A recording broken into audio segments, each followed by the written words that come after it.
UEMS, Universidade Estadual do Mato Grosso do Sul, o professor João Vitor de Oliveira, aluna Luciana Ortiz, Linguagem e Diversidade, falar sobre Vidas Secas, de Graciliano Ramos.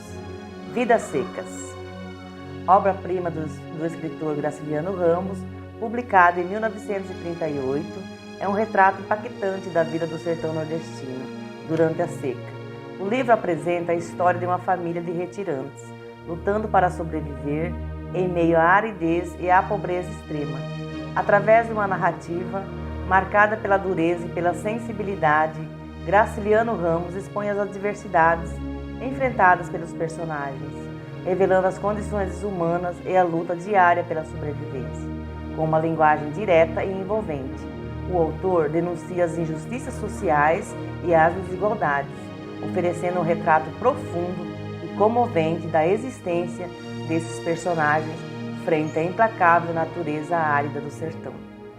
Graciliano Ramos de Oliveira foi um romancista, cronista, contista, jornalista e político e memorialista brasileiro, considerado um dos maiores nomes da literatura brasileira.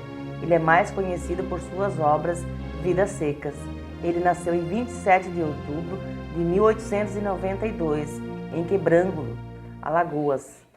Faleceu em 20 de março de 1953, no Rio de Janeiro. Filhos Ricardo, Clara, Luísa, Múcio, Júnior, Roberto, Maria e Márcio. Os cônjuges Heloísa Leite de Medeiros e Maria Augusta de Barros.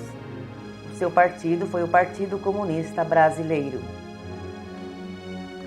A narrativa acompanha uma família de retirantes composta por Fabiano, a sua esposa Vitória e seus 2 filhos e a cadela Baleia.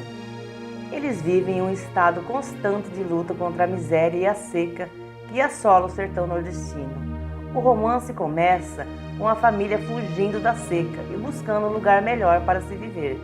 Ao longo da história, Graciliano Ramos apresenta uma série de episódios que mostram a dura realidade do sertão, a opressão social e a luta diária pela sobrevivência.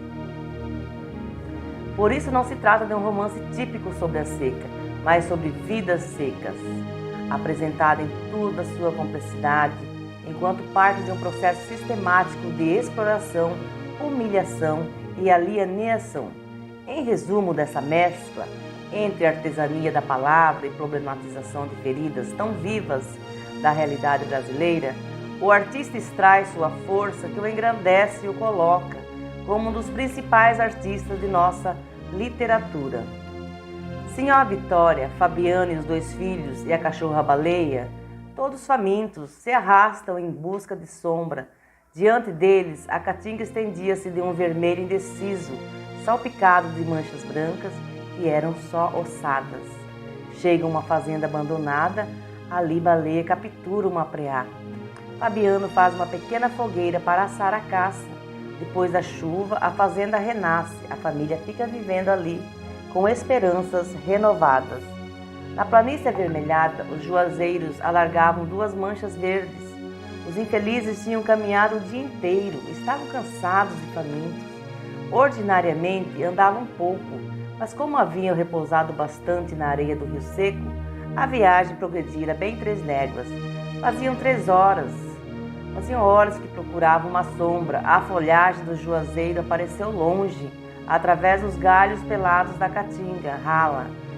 Arrastaram-se para lá, devagar. Sinhá Vitória com o filho mais novo, escanchado no quarto e o baú de folha de cabeça. Fabiano sombrio, cambaio, aiaô a tiracolo, a cuia pendurada numa correia, presa ao cinturão, a espingarda de pederneira no ombro, o menino mais velho e a cachorra Baleia seguiam atrás. Fabiano não se considera um homem, pois era apenas um cabra ocupado em guardar coisas dos outros. E conclui: você é um bicho, Fabiano. Percebe que os filhos estão perguntadores, mas não vê o conhecimento como algo positivo. Se aprendesse qualquer coisa, necessitaria aprender mais e nunca ficaria satisfeito. Ele se lembra de seu Tomás da Bolandeira, que lia muito e por isso não suportou a dura realidade. Então os pais, o Fabiano e a Vitória, eles não conversavam muito dentro de casa, pois eles não tinham muitas palavras sábias para falar com os filhos. E eles os dois eram meio quietos. Em uma ocasião, Fabiano vai à feira da cidade comprar mantimentos. Ele aproveita para tomar uma pinga e depois foi sentar-se na calçada, resolvido a conversar. Então o soldado amarelo se aproxima e o convida a jogar um 31. Diante da farda, ele se sente intimidado e aceita. Por fim, ele se desentende e Fabiano é preso e agredido e humilhado pelos policiais. Sinhá Vitória é tão bruta quanto o marido, mas mais esperta do que ele. Ela sonha em ter uma cama de couro e sucupira. Era seu maior sonho, igual a do seu Tomás da Bolandeira. Enquanto Fabiano cuida da terra e dos bichos, ela cuida da casa e dos filhos. O menino mais novo admira o pai, queria ser igual ao pai. E forma como ele, botou os arreios na égua Lazã e entrou a amansá-la. O menino mais novo quer ser como seu pai e resolve montar no bode, que saltava demais. Mas o menino resiste até cair na areia, humilhado, e fica irritado com o irmão e a cachorra, pois não descobriu deles nenhum sinal de solidariedade. Pelo contrário, o irmão iria como um doido, Baleia desaprovava tudo aquilo. O menino mais velho é mais questionador e quer saber da mãe o que é o inferno e também quer saber se ela viu o inferno. Sinhá Vitória fica irritada e aplicou-lhe um cocorote. Ele fica indignado e se afasta, acompanhado por Baleia, a quem ele considera o único vivente que lhe mostrava simpatia. A família decide ir à festa de Natal na cidade. Fabiano está desconfortável, apertado na roupa do brim branco feita por Sinhá Terta. Já Sinhá Vitória equilibrava-se mal nos sapatos de saltos enormes. Fabiano fica bêbado, procura abrir briga, mas acaba adormecendo, com o quengo sobre as botinas de vaqueta. Baleia está com a família na cidade, último momento de felicidade para a cachorra, pois ela logo fica doente. Ela emagrece e o pelo cai, em vários pontos, e nas costelas, manchas escuras supuravam e sangravam coberta de mosca. Fabiano conclui que ela está com um princípio de hidrofobia e decide matar o animal. Foi buscar a espingarda de pernedeira, lixou-se e fez intenção de carregá-la bem para a cachorra não sofrer muito. Em seguida examinou o terreiro, viu a baleia lá deitada, se coçando, a esfregar as peladuras do pé. Levou a espingarda ao rosto, a cachorra espiou o dono desconfiada e foi desviando até ficar do outro lado da árvore. Fabiano atirou em uma das pernas dela e ela saiu correndo e os uivos iam diminuindo. Baleia encostava a cabecinha fatigada na pedra. A pedra estava fria. Certamente Sinhá Vitória tinha deixado o fogo apagar-se muito cedo. Baleia queria dormir, acordaria feliz no mundo cheio de preás e lamberia as mãos do Fabiano, um Fabiano enorme, gordo. As crianças esponjariam com ela, rolariam com ela num pátio enorme. O mundo ficaria todo cheio de preás. Vidas Secas aborda temas universais como a miséria, a fome, a seca, a opressão social e a luta pela sobrevivência. Graciliano Ramos utiliza uma linguagem seca e concisa, refletindo a aridez do sertão e a vida dura dos personagens. A obra também critica a estrutura social injusta e a falta de oportunidades para os mais pobres. Vidas Secas é diferente das outras obras de Graciliano, pois nesse romance o escritor não produziu apenas uma personagem protagonista para retratar o sertanejo, homem em todas as suas definições, seja mulher, seja criança ou seja um animal de estimação.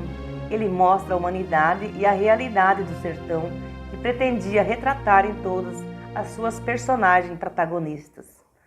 A família, apesar de estar melhor e no tempo da seca, não tem muito dinheiro, pois Fabiano recebia na partilha a 4ª parte dos bezerros e a 1/3 dos cabritos. Além disso, é sempre enganado pelo patrão. Quando reclama, o patrão fica zangado e Fabiano abaixa a cabeça.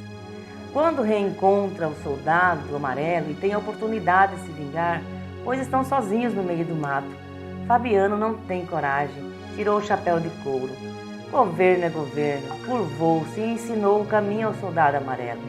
Em seguida, uma nova seca toma conta da região e a família novamente se vê obrigada a migrar para um outro lugar. A variação linguística em Vidas Secas, no romance Vidas Secas de Graciliano Ramos, o vaqueiro Fabiano encontra-se com o patrão para receber o salário. Eis parte da cena. Não se conformou, devia haver engano. Com certeza havia um erro no papel do branco. Não se descobriu o erro e Fabiano perdeu os estribos. Passar a vida inteira assim no toco, entregando do que era dele de mão beijada? Estava direito aquilo? Trabalhar como negro e nunca arranjar carne de alforria? O patrão zangou-se e repeliu a insolência. Achou bom que o vaqueiro fosse procurar serviço noutra fazenda. Aí Fabiano abaixou a pancada e amunhecou. Bem, não era preciso barulho não. Graciliano Ramos, Vidas Secas. E você, conhece algum Fabiano nesta vida?